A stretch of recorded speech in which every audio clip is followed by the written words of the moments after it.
મારું નામ રિઝવાન મલેક છે। મારું ફોટોગ્રાફીનું કામકાજ છે અને હું ફોટોગ્રાફી રીતે બધા લગ્ન પ્રસંગના ફંક્શન ગોઠવું છું, એમાં જઉં છું। ને પરમ દિવસે આપણે અંબર ટાવરની બાજુમાં જે પાર્ટી પ્લોટ હતો ત્યાં હું રિસેપ્શનમાં ગયો હતો। લગભગ 8 ને 7:30 પોણા 8ની આસપાસ હું ત્યાં ઓર્ડરમાં પહોંચ્યો અને મારા ત્યાં મારો એક નાનો ભાઈ હતો, એને હું ઓર્ડરમાં મૂકીને અંદર 8:15 હું કેમેરાની બેગમાં એક મારી એલઈડીની જે કેમેરાની લાઇટ આવે છે એ લેવા માટે હું એ ડિક્કીમાં ગયો હતો ને એની મારી સાથે હાર્ડ ડિસ્કની બેગ પણ હતી અંદર ડિક્કીમાં, બરાબર। તો એ ડિક્કી ખોલીને હું ગાડીની અંદર બેગ મેકીને અંદર હું ગયો હતો એને એલઈડીની બેટરી આલવા છોકરાને, એટલે 10 મિનિટમાં હું પાછો આવ્યો। ત્યાર સુધીમાં મારી ગાડી અંદર પાર્ટી પ્લોટની બહાર જે મેં મૂકી હતી એના અંદર મારી બેગ હતી ને એમાં બધા હાર્ડ ડિસ્કમાં મારી 4 હાર્ડ ડિસ્કો હતી ટોટલ, એમાં 10 જેવી પેનડ્રાઈવ હતી અને બીજા 4 કાર્ડ હતા, એમાં 2 પેટી પેક કાર્ડ હતા ને એમાં બધી ક્લાયન્ટનું મારો ડેટો છે ને એમાં હે ને મેં પોલીસને તત્કાલમાં ગાડી બહાર જઈને જોઈ એટલે મને ગાડી નહીં મળી, બરાબર। તો મેં તત્કાલમાં ત્યાં જમાદાર હતો એમને પૂછ્યું કે ભાઈ ગાડી ક્યાં છે, તો એમણે મને કીધું કે ગાડી તમારી ક્યાં ગઈ। મને લાગ્યું ગાડી ચોરી થઈ ગઈ છે। મેં તત્કાલ એમને પાર્ટી પ્લોટના જે ઓનર છે એમને જાણ કરી, એ તરત જ આવ્યા મામલા ઉપર। પછી અમે ત્યાં આગળ વાતચીત કરતા હતા ત્યાં સુધી એક સંદેહ જે ચોર હતો એ પણ ત્યાં આવ્યો હતો, બરાબર છે। અને અંકલે મને કીધું કે પાછળ સીસીટીવી લાગેલો જ છે, આપણે જોઈ લેશું, બરાબર। તો એમાં અમે જોવા માટે એનો વાત કરતા હતા, એ ચોર પણ ત્યાં જ ઊભો હતો ને ચોર સીસીટીવીમાં આવેલો પણ છે।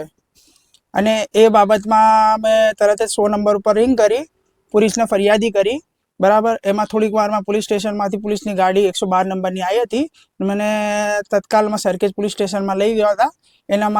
એના વિશેમાં મેં ત્યાં જાણકારી આપી કે ભાઈ મારી આવી આવી વસ્તુ છે, મારી કિંમતી વસ્તુ છે, એ બધી ચોરી થઈ ગઈ છે। એના મામલામાં પોલીસે ફરિયાદી નોંધી મારી જાણ જોગ લઈ લીધી હતી, બરાબર છે। એના પછી મને બીજે દિવસે સવારમાં બોલાવ્યો હતો પોલીસ સ્ટેશન। એમાં 4 હાર્ડ ડિસ્કો છે મારી, એમાં 4 હાર્ડ ડિસ્કમાં મારા ઘણા બધા પાર્ટીઓના જે અત્યારે વેડિંગ ફંક્શન ચાલે છે ને એના બધા ડેટા છે ને એ પાર્ટીઓનું પણ મારા ઉપર પ્રેશર બહુ આવી રહ્યો છે મારા ઉપર। એના તત્કાલમાં મેં પોલીસને જાણ કરીને બીજા દિવસે મને પોલીસે બોલાવ્યો હતો। તો સોમવારના દિવસે સવારમાં હું પોલીસ સ્ટેશન ગયો હતો પાછો, ત્યાર વખતે હું પોલીસ સ્ટેશનમાંથી જ્યારે પાછો આવતો હતો ત્યારે સામે મારી ગાડી પડેલી મળી, એનો લોક તૂટેલો હતો। એમાંથી જે મારી કેમેરાની સોનીની બેગ હતી એમાં બધી હાર્ડ ડિસ્કો ને મારી જે કિંમતી વસ્તુ હતી એ બધી કાઢી નાખી હતી। મેં સાહેબને જઈને અંદર પોલીસ સ્ટેશનમાં ફરીથી જાણ કરી કે ભાઈ સાહેબ આવી વસ્તુ થઈ ગઈ છે કે આ પોલીસ સ્ટેશનની બહાર જ ગાડી શેર અલી બાવની દરગાહ છે ને ત્યાં જ પડેલી મળી હતી, બરાબર। હવે એના પછી હું ત્યાં અંદર પોલીસ સ્ટેશનમાં જઈને સાહેબને મેં જાણ કરી કે સાહેબ ગાડી બહાર પડી છે। ત્યાંથી અધિકારી આવ્યા હતા મારી સાથે અને અધિકારી આવીને મારી ગાડી જોઈ, એમાં ગાડીનો લોક તૂટેલો પડ્યો હતો અને સામાન અમે ચેક કરવાનું સાહેબે કીધું, તો સામાન ચેક કરવાનું જો ડિક્કીની અંદર પાછો એ લોક મારીને જતો રહ્યો હતો ચોર ને ગાડીની અંદર મેં જ્યારે ઉપરથી ખોલીને જોયું, ચેક કર્યું તો ત્યારે અંદર બેગ નહોતું। પછી મેં બીજા દિવસે સાહેબે મને કીધું કે અત્યારે ગાડીને તમારે જે જાણજોગ કરી છે ને તો ગાડી તમે તારે લઈ જાઓ અત્યારે। પોલીસમાં મેં જાણ કરીને ગાડી લઈ લીધી ને અંદર જે મુદ્દો માલ હતો, મારો જે કિંમતી વસ્તુ હતી મારી, એ બધી અંદરથી ચોરી કરીને લઈ ગયો હતો। પછી મેં સાહેબને જાણ કરી તો સાહેબે મને કીધું કે કાલે આવજો તમે, કાલે આપણે તમારી પાકી આપણે તમારે જે પણ વસ્તુ ખોવાઈ છે એની આપણે ફરિયાદી લઈ લેશું। એના મુદ્દામાં હું બીજા દિવસે પછી આવતીકાલે પાછો હું ગયો, બરાબર। અને કાલે જઈને હું ત્યાં જઈને મેં જાણ કરી સાહેબને, સાહેબે મારી બધી વસ્તુનું તપાસની શું કહેવાય લખી કમ્પ્લેન, એમાં મારી જે વસ્તુઓ બધી ખોવાઈ હતી ને ગાડી મળી હતી એના વિશેમાં મારી બધી ડિટેલ મને અમે લખી છે। ને મુદ્દોમાલમાં મારે એવું છે કે મારું પાર્ટીનું અત્યારે દબાણ ખાતું બહુ આવી રહ્યું છે મારા ઉપર, મારું વેડિંગ કામકાજ છે એમાં લગ્ન પ્રસંગના મારા બધા ફંક્શનો હોય છે ને ક્લાયન્ટો મારા ઉપર બધા બહુ ફોર્સ કરી રહ્યા છે। અને સાહેબને મેં અત્યારે અરજી પણ આપી દીધી છે સરખેજ પોલીસ સ્ટેશનની અંદર।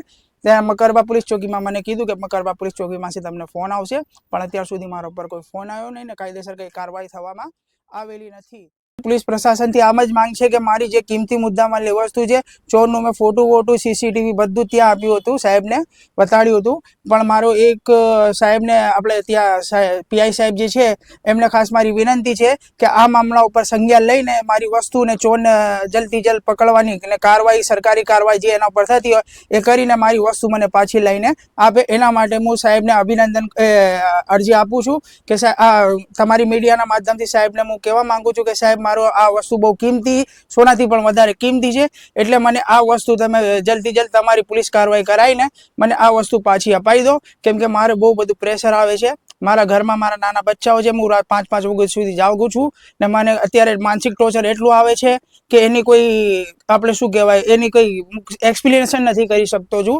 બરાબર. એટલે સાહેબનું હું એટલી ખાસ આપણે પીઆઈ સાહેબ જે છે સરખેજ પોલીસ સ્ટેશનના, એમને હું ખાસ એમને દરખાસ્ત કરું છું, એમને વિનંતી કરું છું કે આ મામલાઓના અંદર જલ્દથી જલ્દ કાર્યવાહી કરાવીને મારી જે વસ્તુ જે ચોરી થઈ ગઈ છે એ ચોરને પકડીને એને બધી મારી કાયદેસર જે કાર્યવાહી થતી હોય એને કરીને મારી વસ્તુ પાછી અપાય, એના માટે સાહેબને વિનંતી. હું ત્યારથી ડિપ્રેશનમાં છું. મારા બધા જે વેડિંગ ફંક્શન હતા અત્યારે એ મેં બધા કેન્સલ કર્યા છે, કેમ કે મારે અત્યારે આના ઉપર જ બધું કોન્સન્ટ્રેટ છે. 2-3 દિવસથી હું પોતે પણ ત્યાં રાઉન્ડ લગાવી રહ્યો છું, ગોતું છું એને ચોરને, બરાબર છે. સાહેબને મેં બધી જાણકારી આપી છે ચોરના બાબતમાં, એ પણ મેં એમને સાહેબને સીસીટીવી ફૂટેજને બતાવી હતી માધ્યમથી. ગાડી સાહેબ ને અંબરટાવરની બાજુમાં પાર્ટી પ્લોટ છે, ચિરાગ પાર્ટી પ્લોટ, બરાબર, ત્યાંથી ચોરી થઈ હતી 8 વાગે ને 20 કે 25 મિનિટની આજુબાજુ, બરાબર. અને એના પછી અમે કમ્પ્લેન કરવા ગયા હતા. એ ચોર ત્યાં જ આવ્યો હતો પાછો. એ ચોર અમારી સામે એની ગાડી મેકેલી હતી ત્યાં, બ્લેક કલરની એક્સેસ જે નંબર પ્લેટ વગરની હતી, બરાબર. એ મારી ગાડી મેકીને એ ગાડી પાછી એ લેવા આવ્યો હતો. અને અમે ત્યારે જે ઓનર સાથે વાત કરતા હતા, જ્યારે ઓનર આવ્યા મને પાર્ટી પ્લોટના, એમણે મને કીધું કે ભાઈ અત્યારે કેમેરા પાછળ લાગેલા જ છે એટલે ત્યાંથી આપણે જોઈ લેશું, એમાં કોણ આવ્યું છે કોણ નથી આવ્યું એ ખબર બધું પડી જશે. પછી અમે 100 નંબર ઉપર રિંગ કરી, ત્યાર સુધી ચોર આવ્યો, એ વાતો કરી કે ભલે હા ગાડી મેં અહીંયા પડેલી જોઈ હતી, આટલી બધી એનો ફૂટેજ પણ આવ્યું છે, વાતચીત કરતો અમારી સાથે, બરાબર. અને એના પછી એ ચોર ફટાફટ ગાડી લઈને ત્યાંથી અમે વાતચીત કરતા હતા. 100 નંબર ઉપર મારી સાહેબ જોડે વાત ચાલતી હતી, બરાબર છે, કંટ્રોલ ખાતામાં. એટલે ત્યાંથી તરત જ ગાડી લઈને વહી ગયો. પછી હું ગયો સરખેજ પોલીસ સ્ટેશનની અંદર, અને સરખેજ પોલીસ સ્ટેશનની અંદર જઈને મેં બધી ડિટેલમાં આ વસ્તુ જણાવી હતી. આજુબાજુના એરિયામાં થોડું તપાસ કરતા મને એમ જાણ પડી કે આ ચોર લગભગ આ એરિયાનું જ છે, આજુબાજુના એરિયાનું જ લાગે છે, કેમ કે એ ગાડી લઈ ગયો. પછી તરત જ આવતી સવારે સૈર અલી બાવાની જે દરગાહ છે સરખેજ પોલીસ સ્ટેશનની એકદમ સામે, ત્યાં જ ગાડી મેકીને ગયો હતો. અંદાજિત જે તમારી જે ચીજ વસ્તુ જે આર્ટિસ્ટ ને જે ખોવાઈ છે, અંદાજિત કેટલી રકમની હશે? એ સાહેબ રકમમાં એવું છે કે એક 4,000 ની છે, 5,000 ની છે, બીજા બે 16,000 14,000 જેવા બીજા બે કાર્ડ છે. પછી આપણે બીજી એક હાર્ડ ડિસ્ક છે જે 4 DB ની છે, એક 2 DB ની હાર્ડ ડિસ્ક છે, એક 1 DB ની હાર્ડ ડિસ્ક છે ને એક 500 GB ની હાર્ડ ડિસ્ક છે. એમાં બધું ક્લાયન્ટનું ડેટો છે, બરાબર છે. એ મારી હાર્ડ ડિસ્કની કિંમત કુલ મિલાઈને અહીંયા એક 9,000 રૂપિયાની હાર્ડ ડિસ્ક છે, એક 5,000 ની છે, એક 3,000 જેવી હાર્ડ ડિસ્ક છે, બીજા બે કાર્ડ છે એ કોઈક 6,000 રૂપિયાના જેવા છે. રકમ મારી સાહેબ આમ તો એને 30,000 ની આસપાસની હશે, 30 થી 40,000 ની, પણ એના અંદર જે ડેટો છે ને એનાથી પણ વધારે કિંમતી છે. પરત મળી ગઈ હતી. એ ચોર ત્યાં જ ચોરી કરીને લોક તોડીને ગાડી મેકીને જતો રહ્યો હતો, ને ગાડી ત્યાં શેર અલી બાવાની દરગાહની સામે પણ મળી આવી હતી.